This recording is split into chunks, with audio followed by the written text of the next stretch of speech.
Tonight, after our Q&A, the gathering spot is the White Horse Restaurant. And we started a tradition a few years ago where they would make a drink in honor of one or two of the films of the festival. So come on by tonight and have a glass of pie. Charles is making a drink in honor of this film and also one of our local films, Decay. Just a little bit of housekeeping before we start the Q&A. I want to remind everybody that tomorrow we have 2 blocks. We're back here at 3. The theme of the block is Oh to Be Young. And we will screen films from student filmmakers, high school students, and films that just have young people in them. So no, I'm not in any of them. I also want to just say that the Mary Mosaic Studio is now open. If you ever want to go over there and shop for some artwork or tiles, they're located in the Boyd Hill Recreation Center, and the hours are 9 to 5. I want to thank all of our filmmakers who attended tonight. We're going to go ahead and get the Q&A started. What I'd like to do first is call the films. Usually I call them in the order that we screen them, but I'm going to do it a little bit different tonight. I want to tell each film a little something that the jury said about them, and then I'm going to open it up for Q&As. I would like to welcome our filmmakers. The first one is from Amaterasu, and the jury thought this film was visually stunning. They thought it was so nice to see something so rare and creative come across their screen. They thought it was well executed, and they felt like this film should do well all over the world. We'd like to welcome to the stage Christine Papalexis, director of Amaterasu.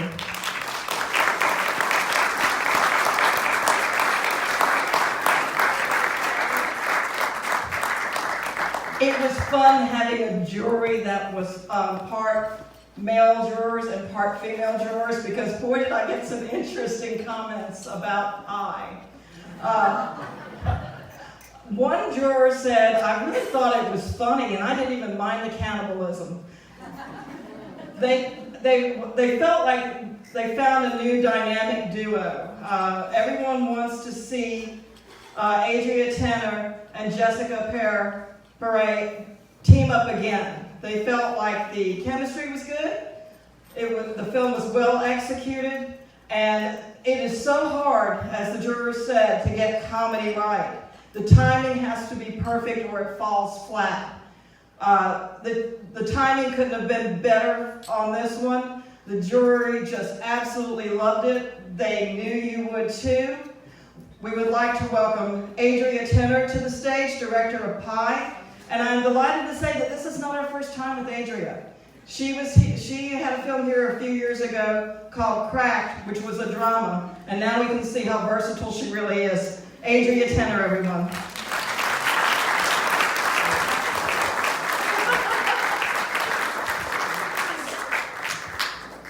Our next film, like I said earlier, normally it's the director that presents the film, but tonight we're flipping it in reverse, and the subjects of the film are going to do their Q&A. We would like to welcome both Kevin Brackett and Mrs. Elizabeth McSheehey to the stage.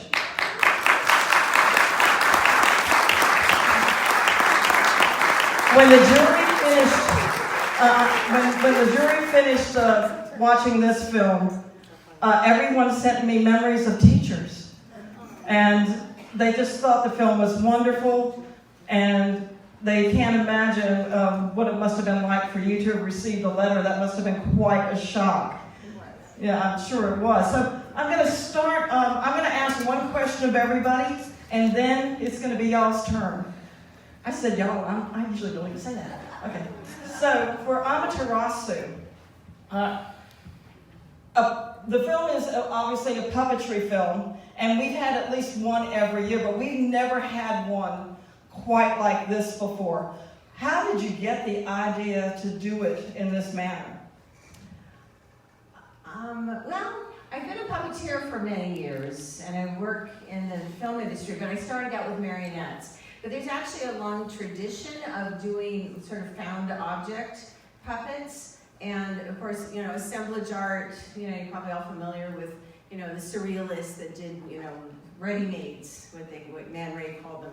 And I don't, honestly, I'm not real sure. I just started doing it, and then this originally was a stage production. The theater that you see, the stage you see in the film, was actually the stage that I used to use for the live version of it. So I don't have a good answer. It just is my aesthetic. It's just what I wanted to do. Yeah, well, earlier you and I spoke about funding for this. It's not, any film, you have to go out and you have to raise the money, because unless you're just rich and you just happen to have it in your own piggy bank. But funding for something like this had to be a big challenge because it is so different and so unique. So what was the process like for that? Well, I wanted to make this film for years, but I was always kind of stuck, because of the funding of it, because it's, it costs a lot of money to rent a stage and the sound and everything. But I applied for a grant through Heather Henson, who was the youngest of Jim Henson's daughters, and she's been very supportive of the arts and puppetry, and she has grants that she gives out to filmmakers for puppet films. It's called Handmade Puppet Dreams. If you look them up, you'll see amazing puppet films that you've never seen before. So I applied for a grant from her company, and I actually got turned down the first year, so I applied again. I kind of made the grant better, and the application, and then I got money from her, which meant then I had to make the film, because when someone gives you money, you're obligated to do it. But it costs a lot more actually than the grant that I got. But it certainly was the initiation for me to make it happen. Okay, and Adria, another comment that the jury made in terms of, they said well executed. They felt like you were a filmmaker that knew exactly what they wanted from their film. And it's more amazing because not only did you direct it, you were one of the two leads. And you want to talk us through a little bit of the process of what it's like to be on both sides of the camera at the same time? I have to say it's not my favorite thing to do, and actually I had asked a friend of mine to co-direct, but I could tell that he didn't get it, and so I sweetly asked him to not do it anymore, and he was cool with that. I had an amazing producing partner, and we actually shot the whole movie on my iPhone without, anybody else. Like, she actually played all the parts, and then I when she wasn't available, I played the parts, and I put these tripods, and I photographed, I made storyboards. What I'm saying is I prepared the motherfucker out of this stuff. and so I could show everybody else what I wanted, and I could see what so I could. It's really, I think directing is just about taking what's in here and showing it to everybody else and making sure everybody else understands that. So I just really prepared really hard. Yeah. And like I said earlier, the last film she sent us was a really intense drama. And, how does your brain work where you can do both of that?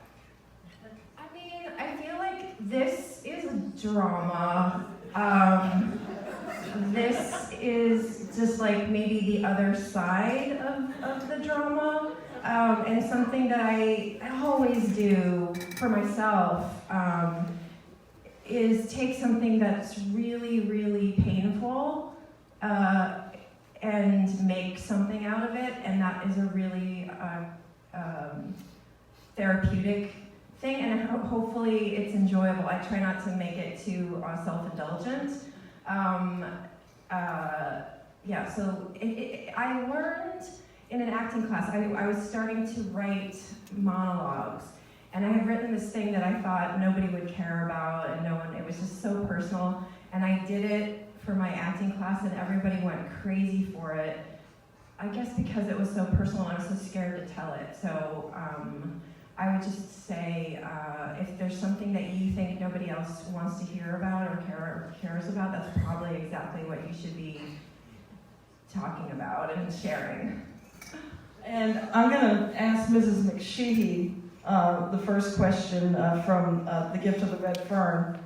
So you're sitting at home, and the mail comes, and you get this letter from someone that you haven't seen in 40-something years, and it's a student sending you the biggest thank you that they could possibly send through their heart. What went through your mind when you saw it? Well, first of all, it was dark, and I had just come home from a meeting, and I thought, oh, I haven't gotten the mail. So I jumped out of the car, got the mail, and I looked at this envelope, and I thought, did I get a speeding ticket going through South Carolina, or what is this? So wow. And then I opened it up, and I started reading, and I started crying. And then I went in the house and called him, because he had put a card in there with his phone number. And so we talked for hours, and I expressed my sadness that he couldn't have stayed in my room, because we did all these fun things. Back then we had Pioneer Day, and we had all of these wonderful patriotic plays to teach us about American history. And he said, oh, wait. He said, I was in one of those plays, and I remember the song. And he sang, New Deal. And you know you're going to have to do it now. It appears that I am.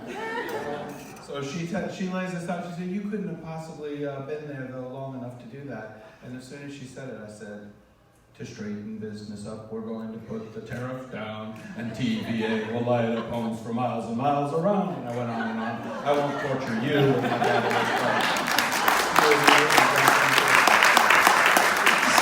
So you showed the letter, I assume, to your daughter, Robin. And how did the movie come about? From her seeing the letter? I mean, how did the idea grow into a film? Well, I sent her the letter, emailed it, I forwarded to her, and she said, oh, this is such a good letter, I'm going to make a video out of it. Well, she had never made a video before. She was a drama queen, and she was into acting, and she was in New York City, but she had never made a video. So she looked at the letter, and she wrote each line and took notes as to what she wanted to show that particular scene. And then she descended upon Fort Walton Beach and Kenwood Elementary, and she lassoed in the Boys and Girls Club, children and grandchildren of teachers that had been there, and she just enlisted the aid of all these people and just kept shooting, and she did the whole thing on her iPhone. And then she took it back to New York City and went to the Apple store in Manhattan, and they showed her how to put it all together. And that's how she created it. Okay, first ever. That's amazing. One final question, then I'm going to turn it over to you guys. Kevin, did you think you'd get a response from her, or did you just think that sending the letter and letting her know how you felt was going to be where it ended? I thought she'd probably go. Based on what I remembered of her, she was always so outgoing and caring. I couldn't imagine that she wouldn't pick up the phone. I put my phone number in there and said, I hope you can give me a call. And as she said, she called right away. And we picked right where we left off 42 years ago as I walked away from her classroom. And I was only in her class for less than 3 months. Wow. So we weren't together long. So I used that to highlight as we've gone through and talked to different people about it, how little time it takes to make such a big difference in a child's life. We were yesterday together at Springfield Elementary School, where my daughter went to school, and they had a staff meeting there. Apparently this is the time when teachers' spirits start to flag after a long year of wrangling these kids and trying to pump information into their head.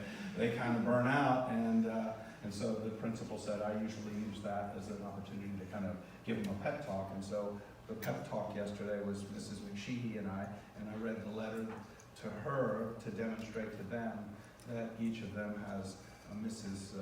Kevin Brackett in their life, and their Mrs. McSheehey to some child, and they'll hear about it hopefully years later. And I hope people do reach out to their teachers. That was a great thing you did when you said, name the teacher you're thinking of. Because we all have a Mrs. McSheehey, and we need to make them know, let them know how special they are. And certainly, I'm glad I was able to reconnect with them. Do that tonight. Yeah. Sure, hold on the sign. All right, I'm going to open up the floor now to questions. So, anybody have a question? Yes. I want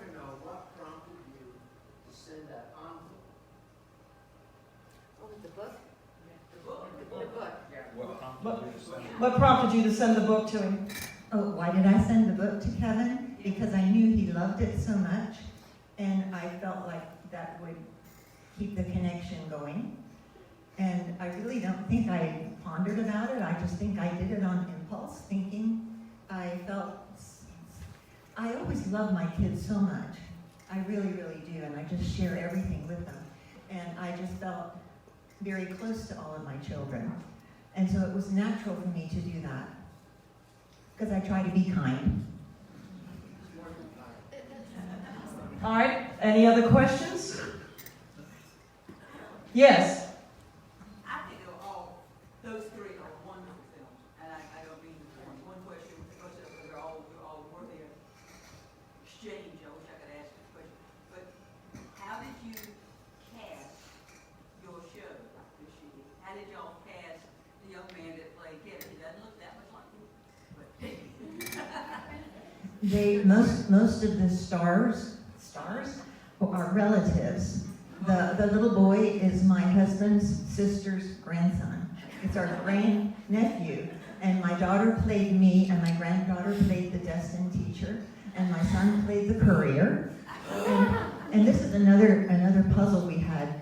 I showed it, okay, I'm 85. I showed it to my first grade teacher, who is 102.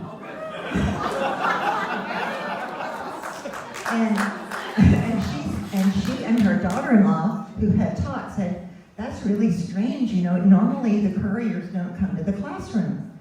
And so we kept thinking, how did that happen? And the only thing I could come up with was that perhaps the secretary saw it was for a child and thought it would be fun to send the courier straight to the room and give it to the child. It is the only thing I can think of, because it is an unusual situation. All right, we have time for more questions. Yes. Yeah, this is for the pop film. Well, like, in general, all films were really good, but I really like the pop film. It's pretty raw. It was, like, gentle at the same time. It's like, honestly, I knew it was going to be, like, something dark with the food, you know what I'm saying? But I didn't want it to be, like, a theme thing. That was, like, pretty original. It was fly. I dig it, you know what I'm saying? And they put the revenge on the new chick. Like, I dig it. It was like, that's personal experience, like a new relationship, and the dude was like cheating on you, and you're like, I was like trying to dig off it. Is that girl, or is it like something you've seen, and get inspiration to make, or like, where did it come from? I'm going to be a little ambiguous about answering that. But I sort of answered it a little bit earlier when I said that I like to make things out of things that have been super painful for me. But I also really felt strongly about the idea of women in that situation being pitted against each other. And I wanted to rewrite the archetype that says that those women become enemies, and I wanted to see them join forces. And we weren't, it's interesting that you interpreted it as we were going to get back at Debbie, but we were going to put Debbie's hair up on her head and put a little pie on her face too. Like, what I wanted to do is have it be girl power instead of women tearing each other down. I feel that, man, it's like, at the end of the day, we're in a situation like that, not even necessarily a relationship, like type situations where like you feel like you've been betrayed, and then you realize that both of you've been betrayed, you come together as one, so like, I feel you on that, man. I appreciate that feel. I'm feeling it. All right, any other questions? Yes. I'm amazed that Christine's putting these marionettes together that should never be marionettes. I mean, I identified with the characters. And I'm just wondering, how do you go about making that selection, and where's your head at or something? It's really a process of, like I have a lot of stuff. like boxes of junk. And then I also had to find more because it was like, oh, I don't have enough spoons, or I don't have the right fork, you know. And so I did actually go out and do more, you know, I had to find more found objects, basically. There's a really great salvage yard in Los Angeles, kind of outside of Los Angeles, and then I found, you know, Mount Fuji is actually made of part of a car, and I'm walking all through this, you know, all this stuff all over, and I saw that, and I'm like, oh, that's Mount Fuji, you know, it just was like, it was just there. So, but it really is kind of, it's a trial and error process of putting things together and what works and what doesn't. So, yeah, it's crazy. Yeah. We have time for one more question, but I do want to remind everybody that the conversation doesn't have to stop here, because you can meet us over at the White Horse on 300 East White Street. White Horse, White Street, how can you forget now? But we have time for one more question here, but join us over there and we can continue the conversation. So, one final question. Yes.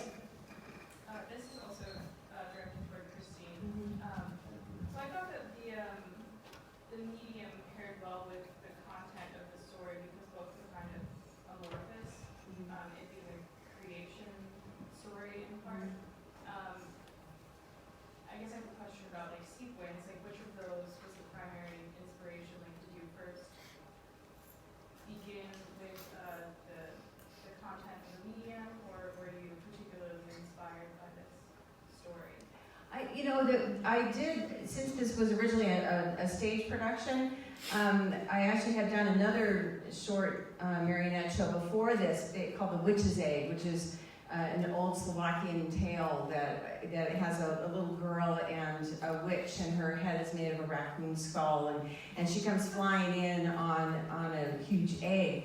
And I really like using the proscenium stage. I liked having the space of being able to fly in, so that, because when you're doing marionettes, everything's kind of tends to be on the ground, you know. So with Amaterasu, I was like, I need another powerful female story. I mean, part of my intention really is to tell women's stories or female stories, and so when I thought of Amaterasu, I thought, oh, this could be so beautiful. She's such a powerful, you know, deity in Japanese culture, and so I took the story and basically adapted it from there.